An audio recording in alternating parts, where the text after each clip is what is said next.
Sa mundo ng mga motor, manufacturers will create different iterations ng kanilang model. For example, there is a super sport model, then a naked bike counterpart. Some will redesign the body and name it after another model. If you ask me kung bakit ginagawa ng manufacturers ito, the answer to that is to save cost for research and development and attract more sales.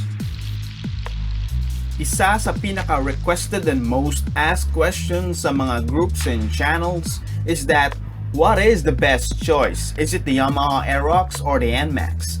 Parehas lang ang platform ng dalawa, but for some reason nagkakos ito ng gulo, away, insomnia, and in some cases away ng magjowa. This is civil war for the Yamaha brand, but today I will talk about the difference of the two popular scooters so that you can choose which is which. So stick around. Yamaha, Aerox, and Nmax. Uunahan ko na kayo, they are using the same platform, na iba lang sa body, wheel size, and character. But let us delve into technical details para malaman mo what is the best scooter for you. The Nmax was launched back in 2016, and the Aerox got released in 2017. Both became top-selling na scooters sa Pilipinas dahil iilan lang ang manufacturer that is selling maxi scooters. Mostly it was SYM and other Chinese motorcycles until the Nmax got released tapos 155cc pa, where mostly ang mga scooters sa Pilipinas noon were around 100 and 125cc's. Plus, it has ABS, and this was the only 150cc scooter that has ABS on Southeast Asia. Then a year later, sinundan pa ito ng Aerox, a sportier version of the Nmax. This became an instant hit sa mga gusto ang sporty design and racing character. Both scooters use the same power plant. It's a CVT converted LC4V engine from their manual motorcycles. Both can produce 14.8 horsepower at 8,000 RPM, but the Nmax has an FT 14.4 Nm of torque as early as 6,000 RPM, unlike the Aerox 13.8 Nm of torque. Take note that the Nmax has class-leading torque dahil ilang 150cc lang ang kaya mag-produce ng 14 Nm of torque pataas as early as 6,000 RPM. I believe there is only one motorcycle that can do that, and that is the Suzuki Gixxer. Both has VVA or variable valve actuation, or in short, valve timing, and this was a great innovation dahil mostly it was found on bigger bikes only. This provides strong torque at lower RPMs, but once VVA activates, it increases intake for the top end, making more top-end power for better cruising or top speed. This makes both scooters flexible sa pang-araw-araw and on spirited long drives. The Nmax is a comfortable touring scooter.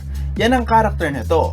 It has low ground clearance of 135mm for lower center of gravity and weighs 127 kilograms.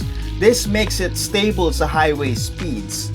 Combine it with a slouch riding position dahil sa tall, wide handlebar and low 765mm soft sitting position plus forward-facing na stepboard. Para kang naka-cruiser. But unlike a cruiser, may 23-liter Olympic-sized storage ka under the seat. May fairings and provisions para sa windscreen to protect yourself from the elements. The Nmax overall is a great long-distance companion. Best suited ito sa mga tao na mahilig mag-long drive or malayo ang dinadayo para makarating sa trabaho. And best ito sa mga may mga partners na madalas backride. Best suited din ito sa mga riders na hindi mahilig sa edgy or sharp ang design ng motor. Rather, mas gusto nila yung well-suited or professional ang datingan.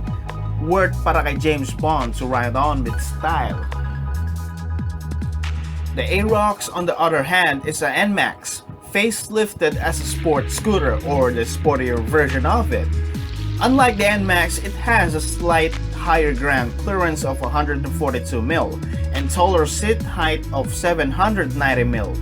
This changes the riding position to be more front inclined.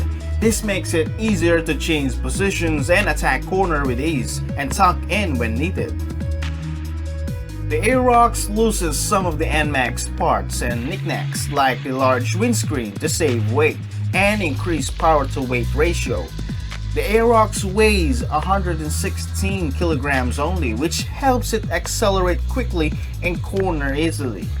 And mas malaki ang tire and wheel size nito compared with the Nmax, making it more stable sa cornering. The styling is really sporty. Retained yung original style ng old Aerox, but with a touch of YZF cosmetics. Malaki tignan ng Aerox, but it actually weighs less than the Nmax. Despite it being sporty looking scooter, it is still comfortable.